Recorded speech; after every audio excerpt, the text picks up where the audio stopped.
She played Jack's mother in Into the Woods, Carrie in Carousel, and Aunt Eller in Oklahoma, and she's directed The Sound of Music? Geez, we need to get this person on the NST staff. Oh, wait a minute. We already have you. This is Paula Wenzl. She is a member of NST, the Northwest Senior Theater. I am too. I'm Ken Kane, and this is NST Focus. And we're glad you're here joining us as we talk about our upcoming show, which is called Mothers and Fathers and Kids, Oh My, and it's coming up the first week in May. We'll talk more about that in a minute. But first, welcome to the show. Thank you. Paula, it's nice to have you here, and you and theater go a long, long way back. Tell us a little bit about your experience. I found theater the last half of my senior year in high school. They were doing The Sound of Music, and I wanted to be in it. I'd never seen a play before, but I'd seen that movie, and I wanted to be in that. So I auditioned, and the choir director said, "Why aren't you in choir?" And I said, "Because I thought you had to audition." He said, "You just did. You want to be in choir?" So I was in choir. I was in The Sound of Music. I was one of the nuns that sang How Do You Solve a Problem Like Maria? And I contacted a convent, and they gave us all their old habits. The ones you wear. Yes, the ones you wear, exactly.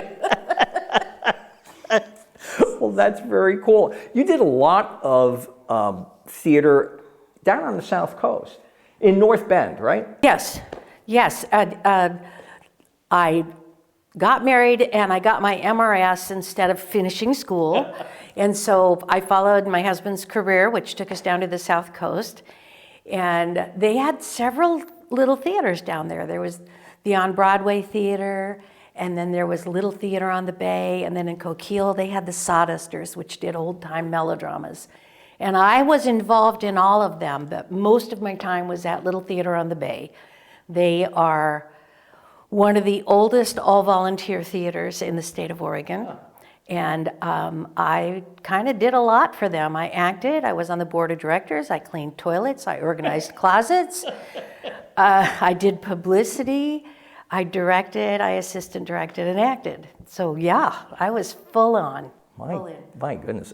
And I assume a wide variety of subject matter that you were dealing with. Mostly musicals, and sometimes my whole family would be involved. We were all in The Music Man, and we were all in Carousel, but that was in Bandon, which is 20 miles further south. I was kind of limited by my obligations as a mother and a working person to do one play a year. Mm-hmm. It wasn't enough for me. I wanted more. But I would audition, and I just loved the whole thing. The first play I did for them was Oklahoma. It was the only record that was ever played at our house when I was growing up. My dad just loved that. And I wanted to be Ada Annie. But the gal who was Ada Annie was great, and I got to be Aunt Eller, and that was so fun. So fun. Now, eventually you moved up to Portland, and you actually went back to school too, right? I did. I had one of those life transitions, where your children grow up and they both go in the Army, and I no longer needed to be anybody's partner on the South Coast. And given that, I thought, well, what do I want to do? And one of the teachers where my kids went to high school contacted me and said, we need a drama teacher. And I said, well, hey, I've got a bachelor's degree, but I don't have a teaching credential. And she said, well, think about it. You have enough theater experience, you can make it work. And so I went over to one of my friends who did career counseling, and I said, hey, I just got this call. And he says, is that a forward move for you? I said, no, it's sideways. He says, what's forward? And I said, grad school. So then I was just like, okay, I'm going. I don't care if I'm in my late 40s. I'm going to drop this whole South Coast thing and move to Portland. I got accepted at University of Portland into their directing program. And I started when I was in my late 40s, graduated when I was 48 with an MFA in directing. So such a good experience. Such a good experience. We're going to get to your behind-the-scenes roles with NST in a minute, but before we leave the North Bend area entirely, you really are still connected, at least in one way, with folks in the North Bend area, and because of it, we benefit from NST. Explain that a little bit. So I'm a proud credit union member, and I belong to the same credit union that was started down on the South Coast since I'm 30 plus years with that credit union. And when I directed The Sound of Music, I got a letter from my credit union saying they had gone to The Sound of Music, what a fabulous experience they'd had, and they thanked me for delivering the production. You know, it was my credit union. I'm like, whoa. So now I'm involved in NST, and I still have a good and strong relationship with my credit union, which is First Community Credit Union, a little commercial there. Let's do that. And shout out to my favorite guy in Hillsborough. And I thought maybe they would like to sponsor Northwest Senior Theater. So he put me in touch with the right person, and 2 or 3 times now they have bought an ad to support Northwest Senior Theater with the program. So nice connection made 30 plus years ago, still there today. And they're going to be in the program coming up. Yeah. I know that because I'm the guy that lays out the ads in the program. Excellent. So we'll give them a great spot. And thank you. But now let's talk about directing and behind-the-scenes work, because most of the time you've been involved with NST has been backstage or front of house, not necessarily on stage. Give us an idea of how you first ramped up with NST and the things you did, and then we'll talk about this transition that is really happening this time in the show. Okay. So when NST came back to life after COVID, they did a holiday show, and James Montgomery was directing, and he had come to our little choir in King City, and he had asked me if I would audition. The next show was when Lennon and I got together. Lennon, who's directing this show, right. She and I met over coffee at my house, and we talked about what dreams did we have for Northwest Senior Theater, and we were going to kind of co-direct the first show, but she's a natural leader on that one, and then I just kind of morphed into stage managing. God gave me 2 things. He gave me organizing talent, and yeah, you can sing. And whenever I get in a situation, it's like, which one do I use? And usually this one's needed. There are a lot of people who want to sing, right, but they don't have the singing and organizing like I do, so I use the organizing one. I miss singing. Well, you are singing. You're singing a lot in this upcoming show. Before we get there, Okay, I'm kind of excited about it. there is a role you play where you actually are working both sides of the street, and that's King City Chorus, right? Yes. Tell us about that. Well, aging is fun. Tell that to my knees. Well, so I joined the King City Chorus after COVID, just because I wanted to sing. And then the guy who was president said, hey, I'm moving out of King City. Somebody who lives in King City has to be president. Paula, you do it. And then one of the gals who was directing said, I'm having a hip replacement. You better fill in for me. And I'm like, I'm a theater director. I'm not a music director. But it didn't matter. And so I've been thrust into both roles simultaneously. We rehearse or perform 51 Thursdays a year. Wow. And on the first Thursday of each month, we deliver an hour program to our audience, which is mostly King City. Sure. King Citizens. Got a little seal from the Music Man. Remember Yeah. Anyway, so yeah, so we do like 12 performances a year, which is kind of a lot. You've brought the singing over in a bigger way this time for you personally in this show for NST. You're not stage managing this show. You're not assistant directing this show. We have other great people doing that. Lennon is directing, again, doing a great job, as is music director Matt Kostelic.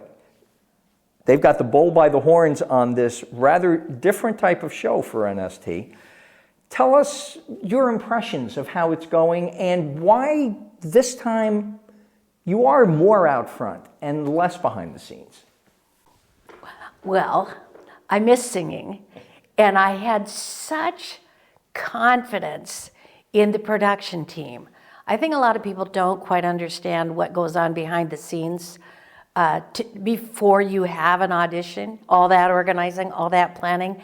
And with Lennon, I knew I was 100% in and confident. With Mac, I knew I was 100% in and confident. They're both incredibly skilled and talented in their fields. And then I met Sarah King, the stage manager, and I'm like, oh, she's got this. So it was like, okay, I just have to figure out how to balance the other group I'm working with and this and that, you know. And I love to sing. I kind of love it. Kind of missed it, you know. So when people come to the show, what are they going to hear you sing? Well, there's some fabulous group numbers. Well, first, it's all about families. And one of the things I like about this is the opportunity to challenge myself and learn new music. So lucky me, I get to sing a Bette Midler song called My Mother's Eyes, and I had to listen to it 4 times before I said, yeah, I want to do it, because I wasn't sure I understood it. And then I'm going to be in a group with Ralph and Ron and Allie, and we're going to do a song from Ragtime called Our Children, and it's just beautiful. I mean, that song is just gorgeous. It is. Yeah, right. Just lovely. And Mamma Mia, we're in the group numbers, and Kids, What's the Matter with Kids Today? You know, all the group numbers. I don't think I'm doing anything else. Oh, no, I'm wrong. I'm in a trio. And I get to be in a trio with very talented Marcia and very talented Audrey. And we're going to do a doo-wop song called Daddy's Home, which I renamed Sugar Daddy's Home. If you listen to the words, but hey. Well, at least it has Daddy in the title. It does have Daddy. Which is exactly the hook for the entire show. It's a show about families, mothers and fathers and kids. Oh my. It's going to be all over the board emotionally. We have goofy songs. We have sincere songs. We even have a song that's never been published yet. And that's very cool.